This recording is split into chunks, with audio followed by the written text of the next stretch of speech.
If Hannibal Barca were alive today, he wouldn't be commanding armies.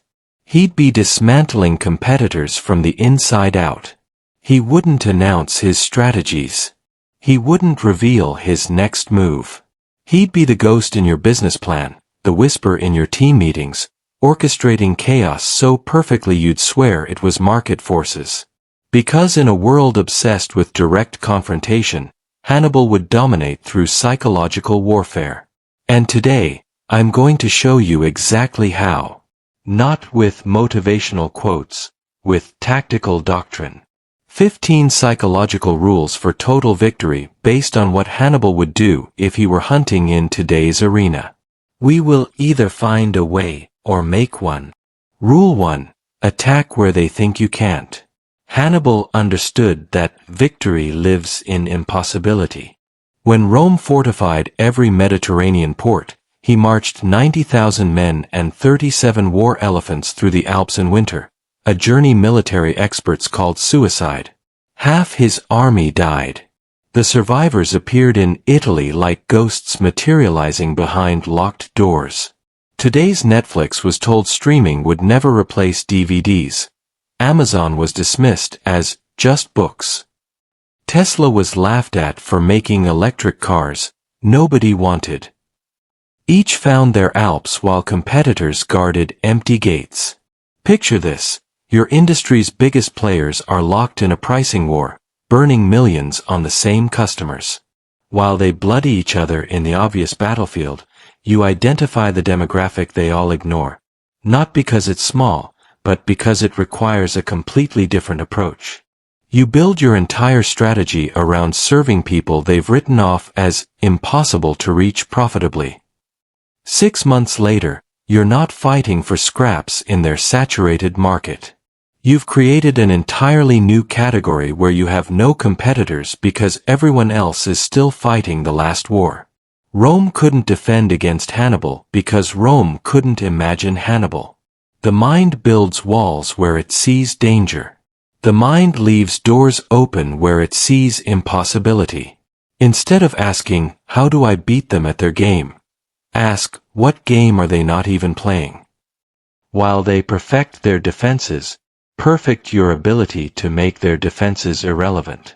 Rule 2. The Pyrrhic Victory Trap. After defeating Hannibal at Cannae, wait. Rome didn't defeat Hannibal at Cannae. Hannibal slaughtered 70,000 Roman soldiers in a single afternoon, the largest military disaster in Roman history. But here's the genius. Rome's victories against Hannibal were bloodier than their defeats. Every time they won, they lost more men, more confidence, more belief in their invincibility. Watch a master negotiator destroy an aggressive opponent. The aggressor wins every small point, gets every minor concession, feels like they're dominating. Then they realize they've agreed to terms that slowly bankrupt them. They won every battle and lost the war. I watched this happen in a corporate acquisition. The acquiring company's CEO bragged about forcing 15 different concessions from the target company. He felt victorious after every meeting. 6 months later, those concessions had created integration costs that exceeded the entire acquisition price.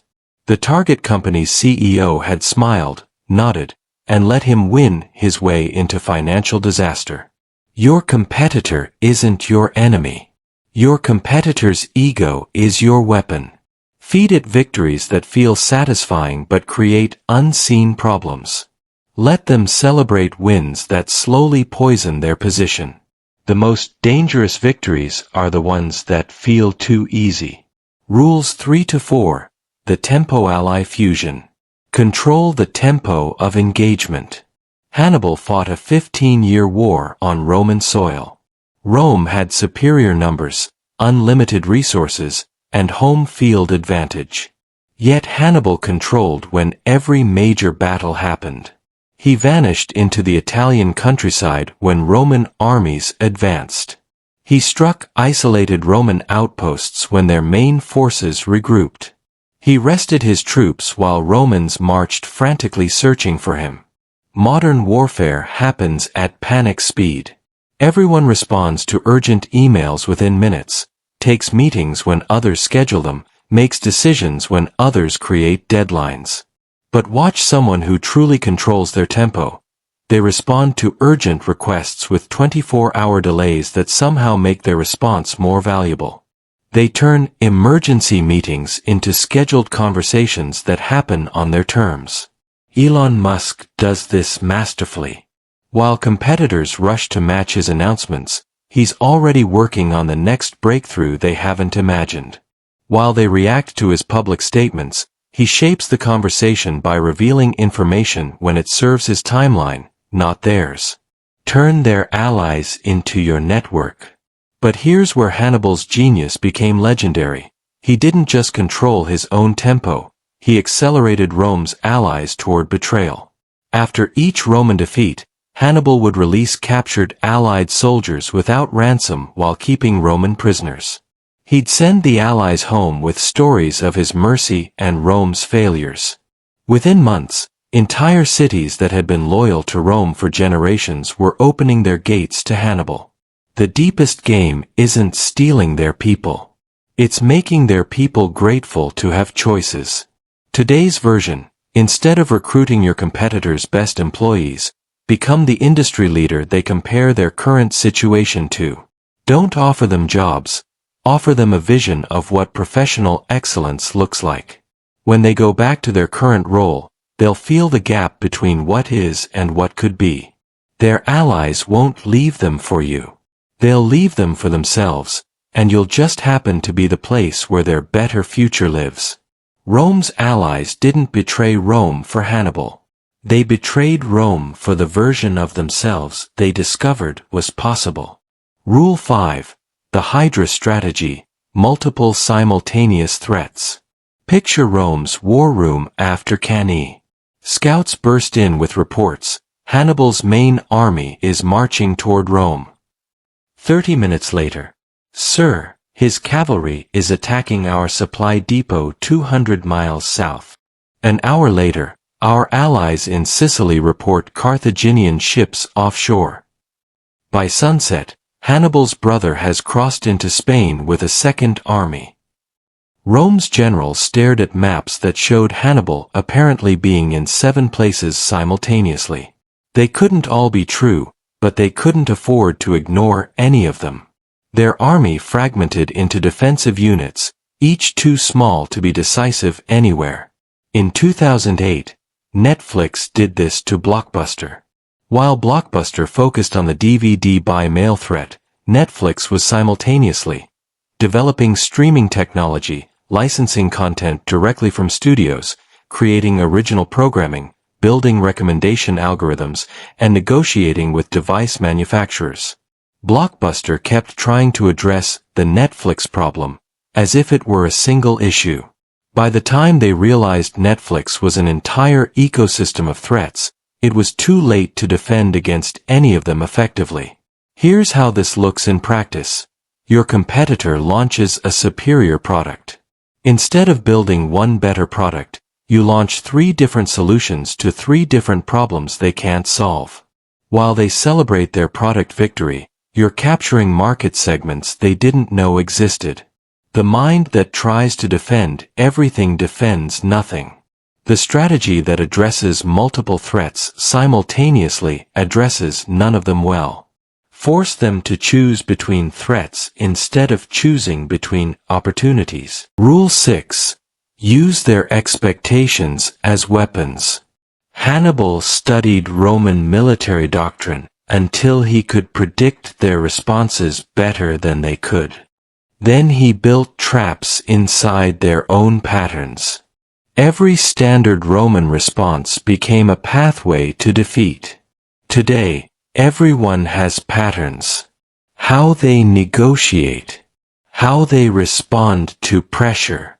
How they make decisions under stress. Hannibal would map those patterns like a blueprint, then construct scenarios where following those patterns leads to self-destruction.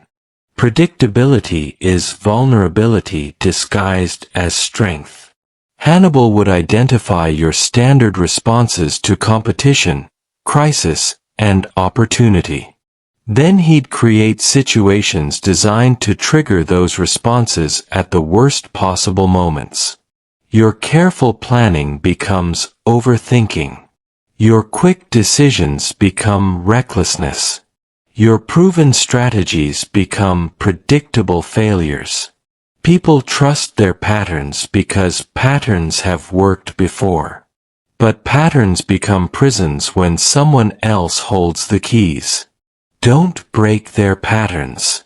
Use their patterns against them. Don't change the game. Make the game punish their best moves. Don't fight their instincts. Make their instincts fight them. Rule 7. Win through strategic retreat. Hannibal perfected the art of winning by losing first. His retreats weren't defeats. They were invitations.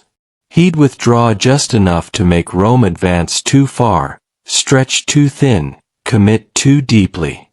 Then he'd close the trap. Modern warfare is about constant forward motion. Everyone advances, attacks, pushes, pursues. But Hannibal understood that sometimes the strongest move is the step backward that makes them stumble forward. Retreat controls pursuit. Withdrawal shapes advance. Strategic loss creates strategic opportunity. Hannibal would give ground in negotiations to make you overreach. Concede minor points to make you demand major ones. Appear to weaken in areas that don't matter to make you waste strength where it counts. The hunter who chases fastest often runs into the trap deepest. Don't always push forward. Don't always stand firm. Don't always fight for every inch. Sometimes retreat faster than they can advance.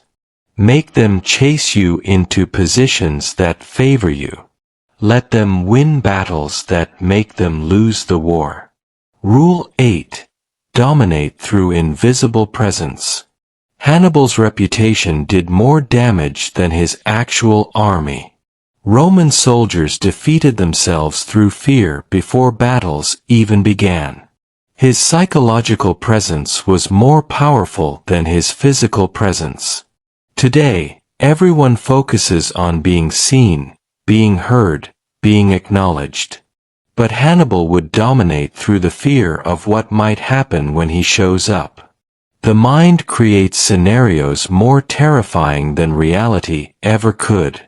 Hannibal would build a reputation that precedes him into every room. Not through bragging, through results so decisive that people tell stories. He'd let others spread tales of his capabilities while he stayed mysteriously quiet about his methods. Your reputation should work harder than you do. Fear should sell better than your sales team. Your name should negotiate before you arrive. Don't announce your power. Let others whisper about it. Don't explain your capabilities. Let results speak louder than promises. Don't chase recognition. Build a legend that chases opportunities for you. Rule 9.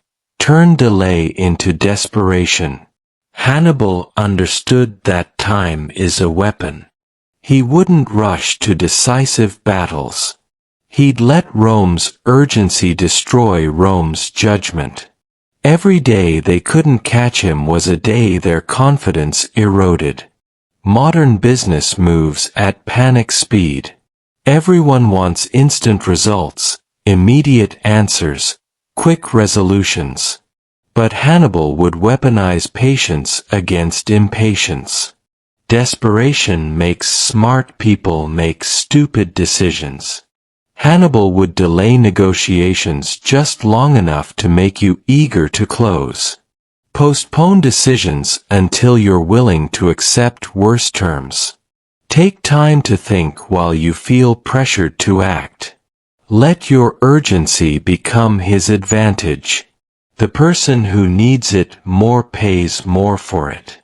Don't match their timeline. Don't share their urgency. Don't solve their problems on their schedule. Make time your ally and their enemy. Let them rush toward solutions while you walk toward victory. Rule 10. Control information flow like water. Hannibal knew that information is more valuable than soldiers. He controlled what Rome knew, when they knew it, and how they interpreted it. Every Roman spy fed them selected truths that supported false conclusions. Today, everyone tries to get more information than their competitors. But Hannibal would focus on controlling the quality and timing of information others receive.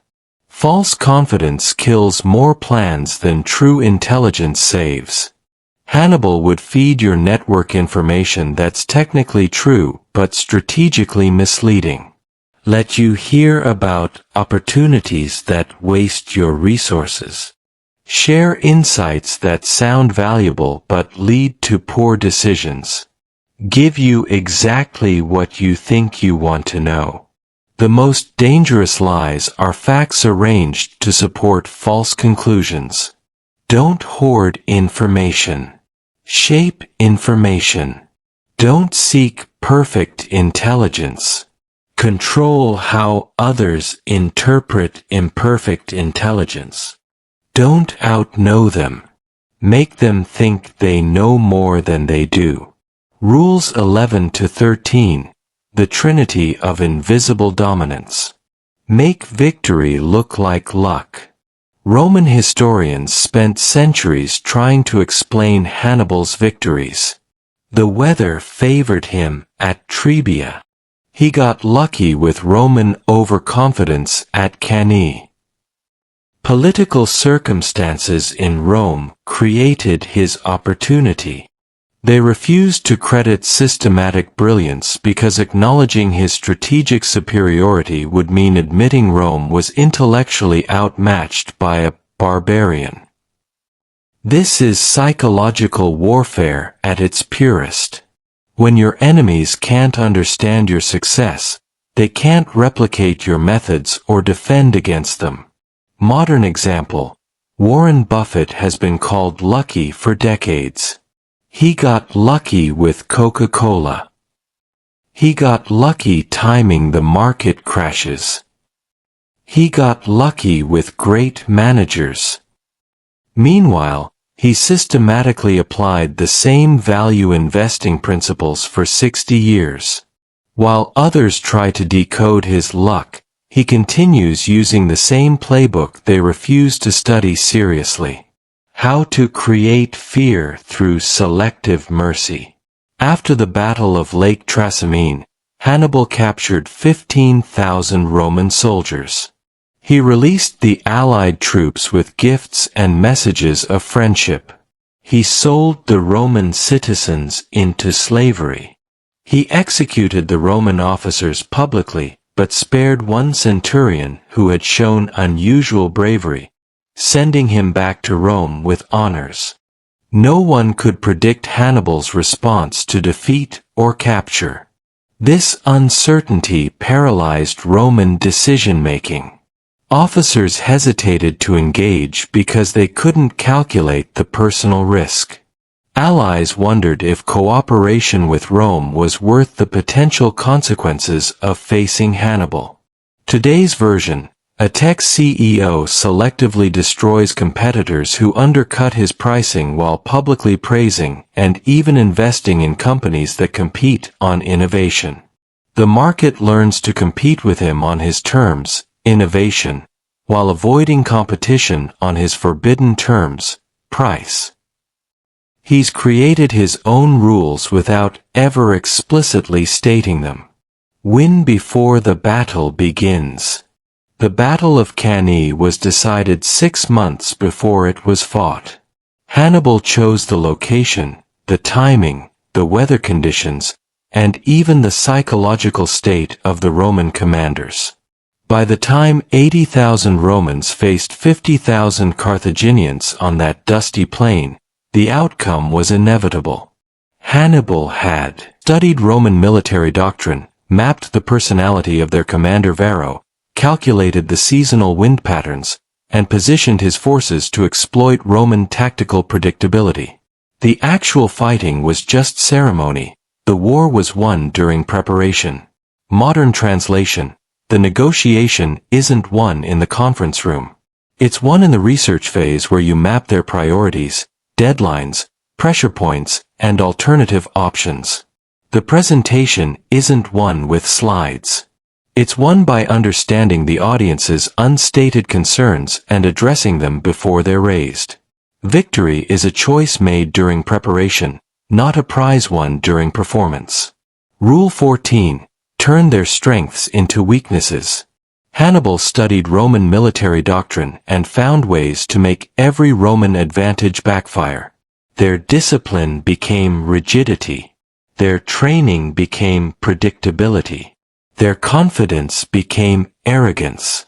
Their size became unwieldiness. Modern competitors try to match strengths or attack weaknesses. But Hannibal would identify how to make your greatest strengths work against you. Every strength has a shadow. Every advantage has a vulnerable side. Every superpower has kryptonite built in.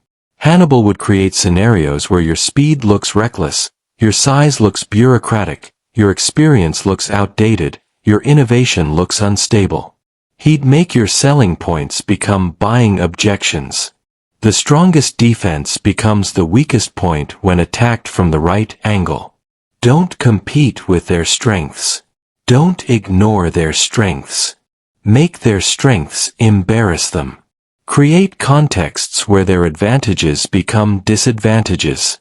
Force them to choose between using their strengths and achieving their goals. Rule 15. The Ghost Protocol, Strategic Disappearance. For 3 years after Cannae, Rome couldn't find Hannibal. Their armies would march to where scouts reported his location, only to discover abandoned campsites and cold ashes. He'd evaporated into the Italian countryside like morning mist, then reappear 200 miles away to destroy a supply convoy or capture a fortress. Roman generals began suffering nervous breakdowns. They'd lie awake calculating probabilities. If Hannibal isn't here, where is he? If he's not attacking us, who is he attacking? If we move to defend City A, will he appear at City B? His absence became more terrifying than his presence because absence is infinite possibility. Here's how this translates today.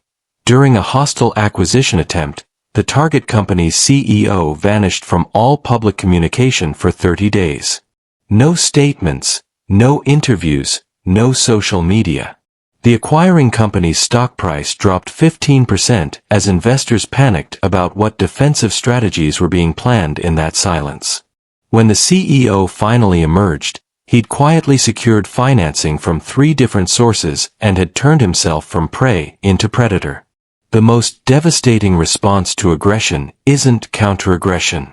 It's calculated silence that forces your opponent to battle their own imagination. Presence is limited by reality. Absence is limited only by fear. When you disappear at the moment they expect you to fight, you become every possibility they can't prepare for. Rule 16. Orchestrate victory through others. Hannibal's most devastating victories came when Roman allies turned against Rome, Roman generals made fatal mistakes, or Roman citizens lost faith in Roman leadership. He won by making Rome defeat itself. Modern warriors try to do everything themselves. Build their own teams, fight their own battles, achieve their own victories. But Hannibal would orchestrate conditions where others accomplish his objectives for him. The most efficient victory is the one where enemies destroy themselves. Hannibal would create situations where your own team questions your decisions, your own allies compete with each other, your own success breeds internal conflict. He'd win by making your organization fight itself. Why defeat someone when you can make them defeat themselves? Don't fight them directly. Don't challenge them openly. Don't make yourself the enemy. Create conditions where they become their own worst enemy. Let their internal pressures accomplish what external attacks never could. Rule 17. Leave no route to victory. Hannibal's perfect battles gave enemies no good options. Every possible response led to disadvantage. Every retreat route led to destruction. Every strategy played into his hands. Romans couldn't win, couldn't escape, couldn't even surrender effectively. Today, competitors leave their opponents multiple options, hoping to win through superior execution. But Hannibal would design scenarios where every option favors him. When all paths lead to your victory, the enemy's choice becomes irrelevant. Hannibal would structure negotiations where saying yes serves his interests and saying no also serves his interests. Create competitions where winning helps him and losing helps him more. Design situations where their best move is still his victory. True strategic dominance means your opponents can't find a move that doesn't help you. Don't give them one bad option. Give them only bad options. Don't outmaneuver their best strategy. Make their best strategy serve your goals. Don't beat them at their own game. Make every game your game. Rule 18. The Eternal Nightmare.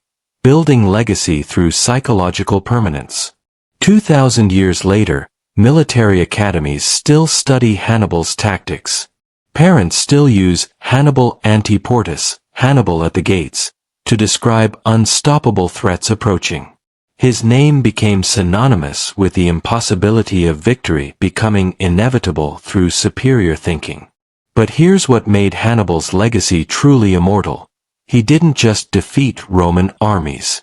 He defeated the Roman concept of invincibility. After Hannibal, Rome never again believed it couldn't be conquered. Every subsequent Roman leader had to account for the possibility that someone, somewhere, could think their way past Roman strength. Hannibal embedded himself in Roman strategic planning for centuries.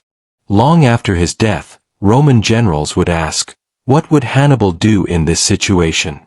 How would Hannibal exploit this weakness? What trap might we be walking into? Modern example, Steve Jobs didn't just create products.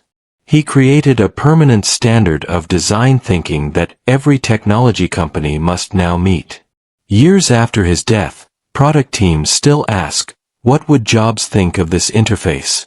Would this meet his standard of simplicity? He became the voice in their heads that demands excellence even when he's not in the room. The ultimate victory isn't defeating your competitors. It's becoming the standard by which they judge themselves long after you've moved on to other battles. True psychological dominance means your enemies adopt your criteria for success even when competing against you. They become their own enforcers of your expectations. Your name should be the measuring stick that makes them dissatisfied with their own mediocrity. Build a reputation so precise that it continues making decisions for you when you're not there to make them yourself. Become the fear that improves their performance and the standard that reveals their limitations. The ghost that haunts their ambitions forever. The modern Hannibal. If Hannibal Barca were alive today, he wouldn't be posting victories on social media. He wouldn't be explaining his strategies in interviews. He'd be the invisible force that makes his competitors question everything they thought they knew about winning. He'd be the whisper that says, don't take the obvious path. Don't trust your advantages. Don't assume you understand the game being played. And most importantly, don't fight where they expect you. Fight where they can't even see you coming. That's how you win. Not with superior resources, not with perfect execution, with psychological warfare they can't defend against because they don't know it's happening.